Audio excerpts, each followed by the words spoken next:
But of course, there is a very strong political angle to the developments today in Parliament, a fiery speech by the leader of the opposition, Rahul Gandhi.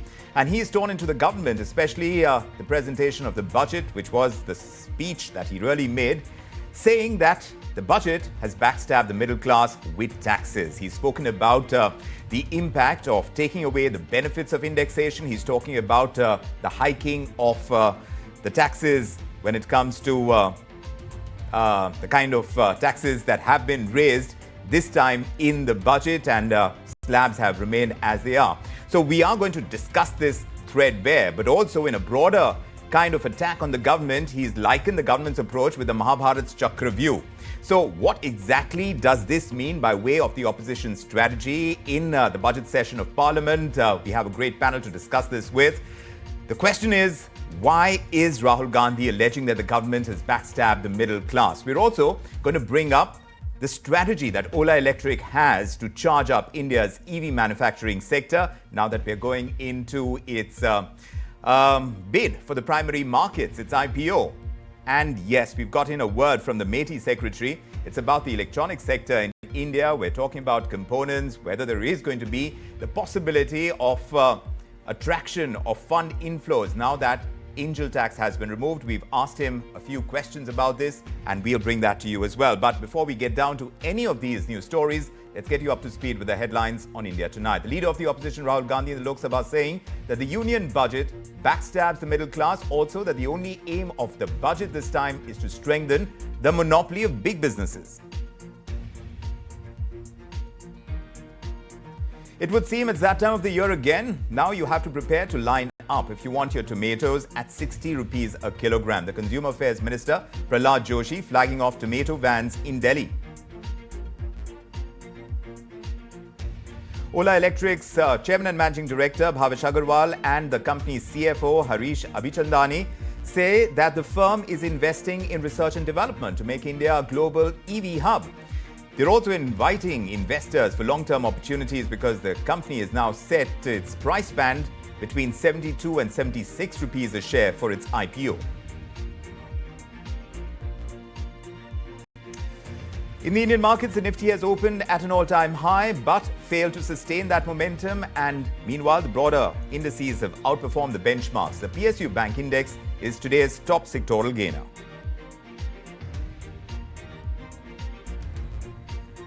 Meanwhile, the External Affairs Minister, S. Jaishankar, says that the relationship that India has with China at the moment is neither good nor normal. He says that better relationship between the two countries can be established only if China respects the line of actual control and former agreements between the two countries. He was speaking on the sidelines of the Quad meet in Tokyo.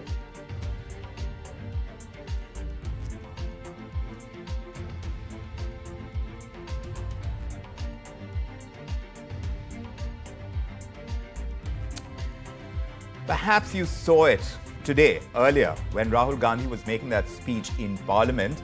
It's turning out to be the defining picture of the day. You saw it in the headlines as well. The Finance Minister, Nirmala Sitharaman, covering her face. And this happened during that speech made by Rahul Gandhi. There you're seeing it on your screens now. It symbolizes this divide that is quite clear. It's a divide in the ideology and the policy of the two biggest parties today, the BJP and the Congress. Today, Rahul Gandhi, as leader of the opposition, has attacked the government in Parliament in the Lok Sabha, and he's alleged that the government has backstabbed the middle class with this budget. The leader of the opposition has also heard charges of tax terrorism before he accused the government of working on behalf of top industrialists. The BJP, on the other hand, has fallen back on its tried and tested trope, accusing Rahul Gandhi of insulting Brahma, Lakshmi and Saraswati's lotus. So yes, we'll discuss if the BJP is listening to the outcry of the middle class or not. To discuss this, we have a great panel. Kapil Madan is an advocate. He joins us along with author and political analyst Karan Verma, with Sanjeev Srivastava, political commentator, and Suhel Seth also joining us, managing partner at Counselage India. Great to have you all. Suhel, I'll come to you first. You heard Rahul Gandhi in Parliament today, and he says the middle class has been stabbed by the government in the back and the front by removing the indexation benefit on property deals and by hiking capital gains tax. In fact, before I come to you, Suhel, let me play that bite that Rahul Gandhi, of course, was part of his speech earlier today. Just let's listen in first. अब इस budget में आपने उसी middle class के एक छुरा पीठ में मारा, दूसरा छुरा छाती में, एक इधर मारा और एक इधर मारा। इंडेक्सेशन जो आपने कैंसिल की वो पीठ में छुरा था, और जो कैपिटल गेन्स टैक्स आपने बढ़ाया वो छाती में छुरा था। So, Suhel, that's what Rahul Gandhi said. Do you agree with him? What's your reaction? So I don't think the word backstab should be used, because there was no backstabbing. It was done openly. I mean, it was part of the union budget. I think a couple of concerns of the middle class were not attended to. But the story isn't over, because as one reads, the finance ministry seized of the matter. They have taken on board the concerns that a lot of people from the middle class and other influences have had, people who are economists. And I think there will be certain rollbacks, as there should be. There is no question that the middle class was given the short shrift. But, Rahul Gandhi must understand he has a new position today. It's a constitutional position. He's the leader of the opposition. You're required to speak with a certain gravitas, a certain sense of maturity, and a certain sense of nationalism.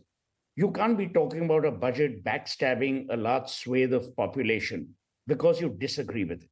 I mean, people could say the same thing of the budgets that the Congress had presented, but people don't, because there's a certain maturity, there's a certain decorum, and there's a certain elegance with which you need to speak, even if you're speaking on such issues.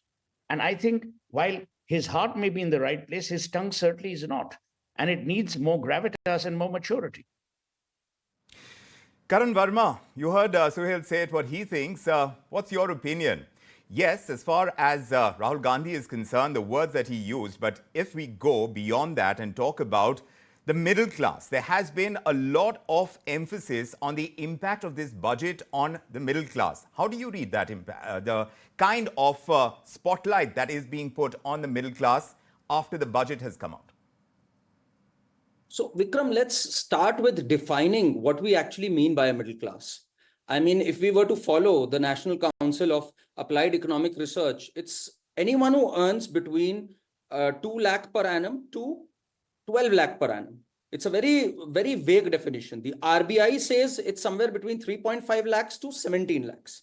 Whatever it may be, one thing we have to agree is that, yes, there has not been much change. Besides the standard deduction, which has gone up from 50,000 to 75,000. And of course, some slabs have changed by a lakh or two, but by and large, 17,500 is what one saves. Now, yes, you can look at it directly. Of course, one might feel a bit shortchanged. But let's understand that, when we talk about nation building and when we talk about benefits to the middle class, I'll give you an example. The World Bank says that an investment of $10 million in infrastructure creates 600 good paying jobs. Now, we are investing in this budget 11.11 lakh crore. So the kind of jobs it's going to create, which is going to eventually employ the middle class, it's going to have a multiplier effect. So, we cannot have this myopic viewpoint when we look at budgets and when we look at nation building and economies. If everything was khatakhat, as Rahul Gandhi is defined, then Karnataka today would not have been struggling. The inflation in Karnataka has gone up from 3.7 to 6.2%, and the capex spending has gone down. I mean, there are irrigation issues, there are infrastructure issues for real there. Correct. So we have to understand and look at it in totality. So looking at it more holistically, according to you, is the answer. Kapil Madan, do you agree with that viewpoint? Because it seems like we are going after issues that the middle class is facing. We are also going into the elections in the states. At this point in time, for the opposition to rake up the middle class issue, is that a very vital part of winning the elections that are coming up, the assembly elections?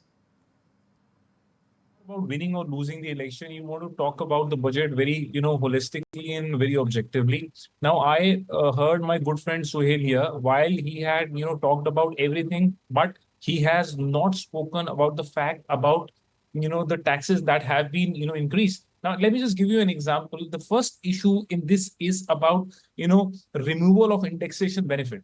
Now, if you ask even a, student who is just, studying accounts and tax, he would tell you how, lethal it could be. Now, let me just give you an example. A property that was worth maybe 50 lakhs in 2001. And if I bought that property in 2001, and if the property is now, worth about, 2 crores, I don't get the benefit of inflation.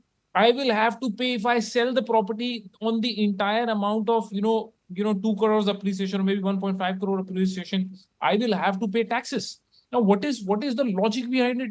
The fact remains. Let me give you another example. Majority of the middle class population in India, they invest in mutual funds. Now, you have increased the long-term capital, long-term tax if you earn from mutual fund. You've also increased the short-term gains that you make from your mutual funds investment. Now, the point is here. Now, what does the middle class gets in return? We just saw what happened in Delhi recently. Our roads are flooded. Our airports, roofs are collapsing. So, I mean, from the middle class point of view, I think he is actually not working for himself. He is working for the government. So you're For saying every that the kind purchases of he makes. taxes, Kapil Madan, what you're saying is from the kind of taxes that the middle class is paying, the kind of infrastructure that they are getting is not adding up. But Sanjeev Srivastava, at this point in time, for the impact on the middle class to be played up to the extent it has, with references being made to the Mahabharat Chakravyuh, what do you think is the strategy on the opposition side? Gandhi is I, where I will not agree with my friend Suhel is that I think he spoke with sufficient gravitas, and the leader of the house speaks with equal gravitas when he speaks. So this gravitas is a two-way street. So just because he has become a leader of the opposition doesn't mean that he has to appreciate the government. He has made some valid points. With some of whom I agree, some of which, and some of them I disagree. Like this middle class is a big misnomer. Even rich Indians consider themselves middle class in this country. Upper class also considers itself middle class. But the truth of the matter is, middle class really takes all the brunt because there is no way they can avoid paying taxes. Why doesn't any of the government has the guts to bite the bullet and start taxing rich farmers? Why is everybody shy away? This new India government should go ahead and tax rich farmers, people who are making money in tens of millions of dollars in US dollar terms. So why are you afraid of that? Why is dividend being taxed twice? Okay, dividend rehne do. That's part of, again, a rich thing. I don't disagree with the long-term tax going from 10 to 12.5% and short-term. But Sanjeev, the question over here is whether the middle class at this point in time, when we're talking about tomato prices hitting the roof once again, yes, it's seasonality at play and all of that, but it seems like an opportunity for the opposition to go after the government. As far as the timing of this entire impact on the middle class is concerned, because the pressure has been building up. It's not like it hasn't. But right now, why has it become the most crucial constituency? This is not the most crucial constituency. Otherwise, it would not have been like how it is being treated. Middle class, and Rahul Gandhi was absolutely right when he said middle class has been Mr. Modi's and BJP's constituency for most part, except for the liberal few or the so-called Luty and Khan market gang. But they are not middle class; they are upper class. The middle class cannot escape taxes. The one point which I fail to understand is nobody talks about it also. Why are FDs being taxed at your income tax slab rates at 10% or 20% or 35%? Middle class has the most FDs. That's why the banks are facing. Sanjeev, are you convinced that the Congress would do it very differently if it was in power? The Congress is doing things differently, couldn't have been out of power. But so the problem right now, we can't act like BJP and the BJP leadership that criticise Congress. Now they are in government for last 10 years. They better get the house in order. They better rationalize taxation.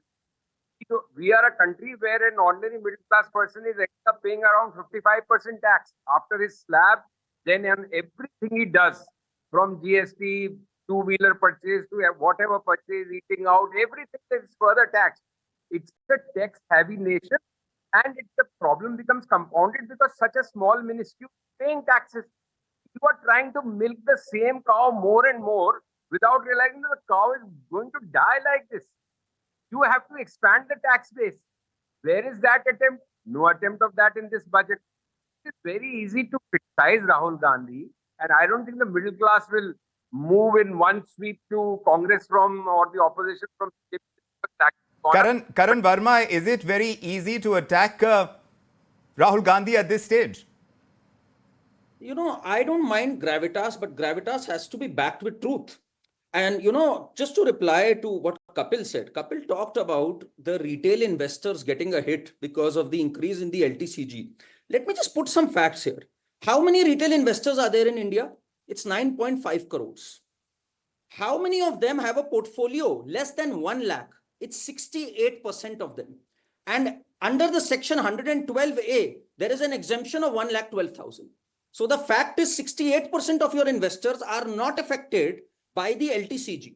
So all in all, if there is a capital gain that you make of 30 lakhs, your tax goes up by 70,000. Yes, that might pinch. But is it the middle class we're talking then? We are getting into technicalities. Karan Verma, Sanjeev was talking about widening the tax net, and that's an important piece to take off the burden of existing taxpayers. Do you think there is enough of that in the budget? Because that's where the big pinch is coming.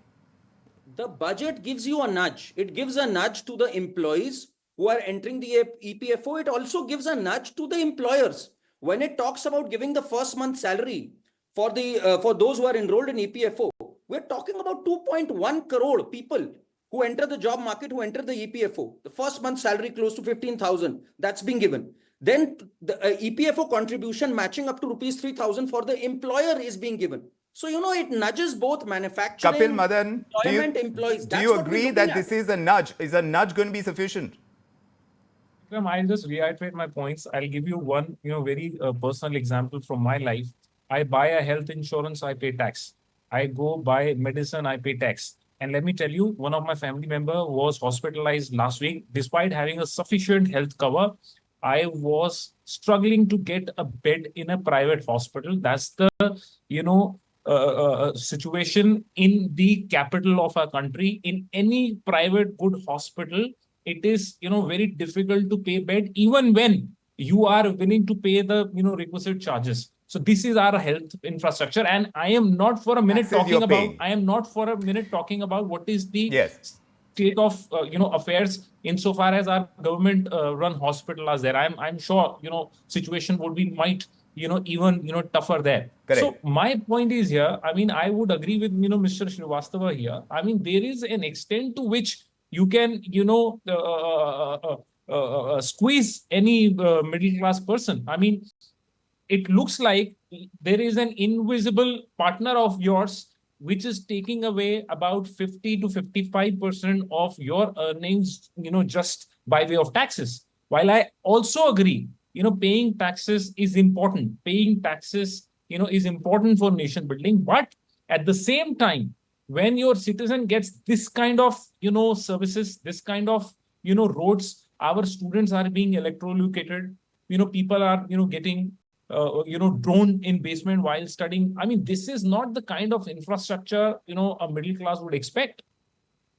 Fair enough. Also, in that big speech that was made by Rahul Gandhi, he's brought up the issue of monopoly businesses and the impact currently being played out on small businesses where they don't have access to as much credit to grow as such. Just listen into that part of his speech as well. It's a small bite that we've got on that. Just listen to this.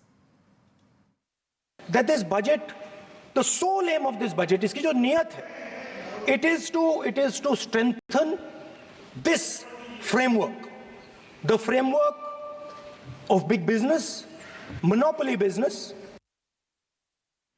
Suhel, the leader of the opposition, is saying that the budget only strengthens monopoly big businesses. Do you feel that the middle class has been overlooked while corporate profits have gone up, and they've gone up exponentially? Is that also a question that needs answering?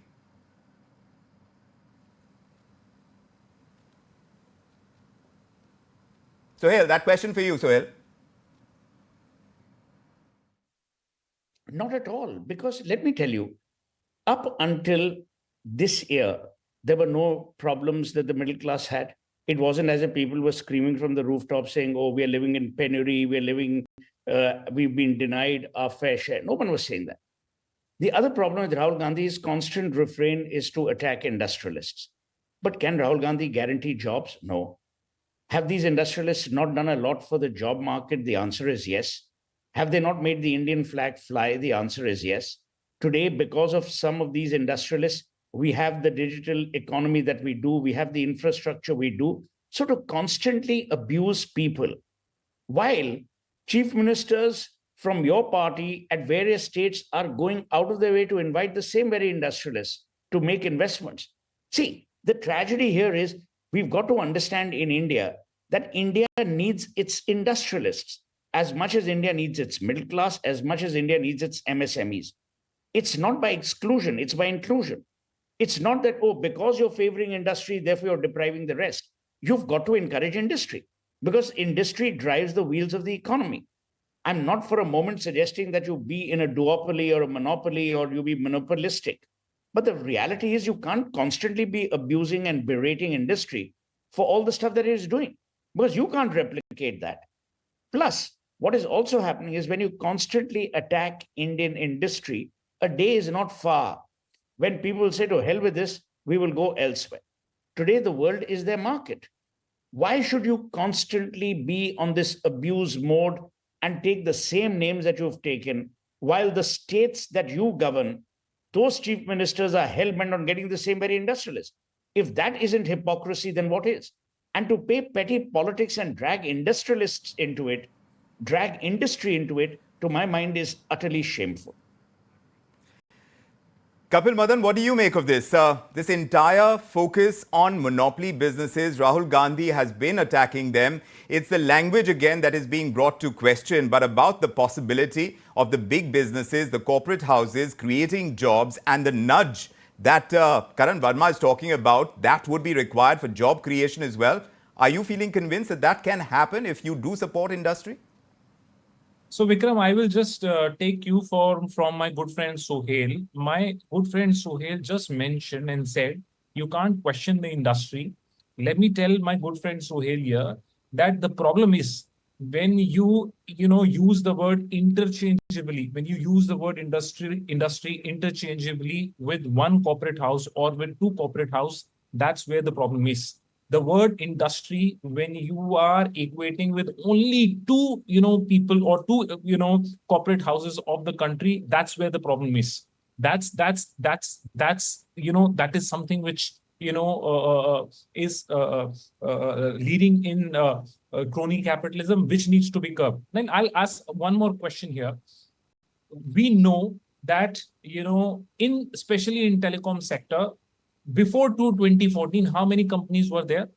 There were more than 6-7 companies, and now how many companies are there? We've been seeing a constant, a regular exit of telecom companies. We also saw constant and regular exit of some of the auto companies. The problem is not that the opposition is against industry or opposition is against growth, but yes, if there is concentration of business in one corporate house or maybe in two corporate house, that is something which is a cause of worry, which needs to be addressed, and that's precisely what the opposition has been raising. Indeed. But at this time, the entire issue of monopoly businesses, Sanjeev, how crucial is it to the electorate as far as the middle class and how this is playing out? How it has in Parliament today and the entire issue as far as elections go, especially the assembly elections, how much is this going to weigh? I think it is already having an impact. Whether we like it or not, the thought or the concept or the perception of this government being favorably inclined towards not the industry, but a very small group, just two, why am I beating around the bush, industrialists, that has gained ground. And it doesn't really affect the electorate much, but whatever impact it has negative, not positive. And I really think that except for an industry spokesperson, anybody can really defend monopolistic business. And there are so many cases and so many things which have been brought out by in detailed examples where monopoly has been allowed to grow. And as all right-thinking Indians, we need to challenge that. We are all for good industry. We are all for even these industry houses which are being constantly run down by Rahul Gandhi. But at the same time, one has to admit that there is something wrong in the system. Not everything in this line of attack is wrong. No, something may be exaggerated, something may be misplaced, but quite a bit or a little bit may be right also. Plus- Who is addressing that? Nobody. Plus, of course, there is the issue, Sanjeev, of inflation as far as the middle class is concerned. Now, that's a big one. We started talking about this. Let me take this across to Suhel. India being touted as the fastest growing economy, Suhel. Yet the Consumer Affairs Minister, Prahlad Joshi, is gleefully flagging off tomato vans in Delhi because tomatoes now need to be sold at 60 rupees a kilogram. Currently, they find themselves at 120 rupees a kilogram. Does this really symbolize, you think, the struggle of the middle and lower middle class? Would you concede that? Of course, there is a struggle, but there's a struggle in every economy. If you go to the United States, the same issues. You go to Europe, the same issues. Look at what's happening in Germany. Look at what's happening in the United Kingdom. We are far better off. Yes, tomato pricing is an issue which is linked to the monsoons. It's linked to crops. It's linked to harvesting. It's linked to climate change. If you remember, many, many years ago, the same issues happened with onions. But to then say that the entire economy, therefore, is in a mess because tomatoes are suddenly outpriced compared to what you and I were paying for them is equally silly. Remember one thing, we have to realize that if we want to become an economy of standing, of maturity, and one that is counted, we have to also remember that market dynamics will play their role. To expect, suddenly there was this whole debate about airfares. I mean, airfares are linked to market pricing and market indexation. To now say, oh, why are airlines charging so much? Why are airlines not charging this much? I mean, it's ridiculous. You cannot have partial pregnancy. You can't have a free market which is held in shackles. You can't say, oh, we want a free country, we want a free economy, but we will hold it to ransom in some areas. It just doesn't work. Kapil Madan, the inflation issue, it of course is something that we face. As far as middle class is concerned, it has become an electoral issue as well. The points that Suhel is making about them, are you convinced? Friend Suhel, that, tomato prices could be temporarily, there could be some variation, but then again, the prices of general commodities, if you talk about rice, if you talk about pulses, if you talk about milk, I mean, those prices have been, risen sharply. And, if you talk about the income of people, because of, there's so much of disparity in, income level of individuals, it is the, poor man, it is the common man, it is the middleman who is facing, the burden because of these price rises. But I agree with Suhel that, tomato prices increasing, for a short period of time does not reflect the state of the economy. Karan Verma, where you are watching this entire debate playing out in Parliament, budget session is going to go on into August. But tell us, from your entire understanding of Rahul Gandhi's speech, and he spoke about several parts of the constituency, it came back to the entire caste census issue as well, where all these issues that was related to the army, whether it was related to the education sector and students, whether it was about job creation, monopoly businesses, in terms of the approach and the attack towards the government, what's your overall reading of it? How do you think this entire session is playing out between the government versus the opposition? So, Vikram, there's a lot that you can corner the BJP on. I mean, our good friend Suhel has at times come up with some very stinging criticisms, and we're all ears for that because he makes sense. You can't lie. Unfortunately, Rahul Gandhi, like when he raised the Agniveer issue, he lied about the compensation given to the fallen soldier, to our brave heart. He lies about MSP. He says there's no MSP. Then he resorted to saying, oh, legalization of MSP is what I meant. So when you start lying, you lose credibility and it doesn't sting that much. There is a lot that the BJP can improve on. You talked about inflation. Inflation has been one of the hallmarks control of inflation, 4.75%. Give me an example of one government that has managed to keep inflation under 5% with this much of consistency. So, we can't be shooting in the air. We have to be factual. Of course, you must corner the government, but corner them factually. Unfortunately, the leader of the opposition lacks that intellectual depth, and he's let go of a great opportunity. We were all ears to listen to him, to see if this post can actually add some gravitas to him. But unfortunately, I haven't seen much of that, and people are rather getting sick of the rhetoric that they are seeing right now. We want to see a proper discussion, the kind of discussion we had on this panel. Yes, but talking about the rhetoric, and it's a point that we've raised about the quality of discussion, the quality of language that is used. Now, we are seeing a tweet by the BJP as well, Sanjeev, that Rahul Gandhi has insulted Brahma's lotus and hurt Hindu sentiments. So it clearly seems like in terms of the rhetoric, the kind of salvos being fired on both sides, no one is piping down, no one is holding back. Rahul Gandhi has come to the Hindutva turf.